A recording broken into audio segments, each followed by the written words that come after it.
గురువుగారు, అలాగే ఈ వారం వృషభ రాశి వారికి ఎలా ఉందంటారు? వృషభ రాశి వారికి 5 గ్రహాలు దివ్యంగా యోగిస్తున్నాయి తల్లి. ప్రధానంగా గురు బుధులు ద్వితీయంలో, ద్వాదశంలో శుక్రుడు, ఏకాదశ శని, అలాగే రాజ్య రాహువు.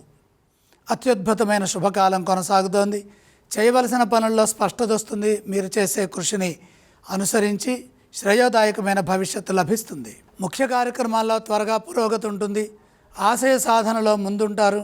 సృజనాత్మకతతో ప్రణాళికలు సిద్ధం చేసి వాటిని అమలు చేయడం ద్వారా సత్ఫలితాలు సమకూరుతాయి. వ్యాపారంలో విశేషమైన లాభం ఉంది. ఎందుకంటే ధనస్థానంలో బుధుడు ఉన్నాడు. తోటివారి నుండి తగినంత సహాయ సహకారాలు అందుతాయి. సృజనాత్మక శక్తితో పనిచేయడం ద్వారా పెట్టుబడుల్లో విశేషమైన లాభాలు ఉంటాయి.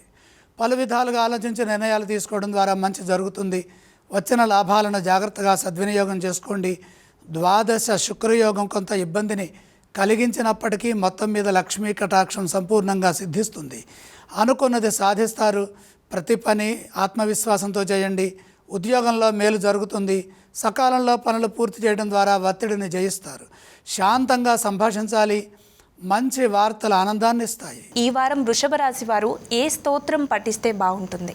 వృషభ రాశి వారు మహాలక్ష్మి ధ్యానం చేయటం శుభప్రదం. ఈ రాశి వారు ఈ వారం ఏ ఆలయాన్ని సందర్శిస్తే బాగుంటుందంటారు? వృషభ రాశి వారు లక్ష్మీ అమ్మవారిని దర్శించడం మంచిది. ఈ రాశి వారు ఈ వారం ఏ దానం చేయాలి?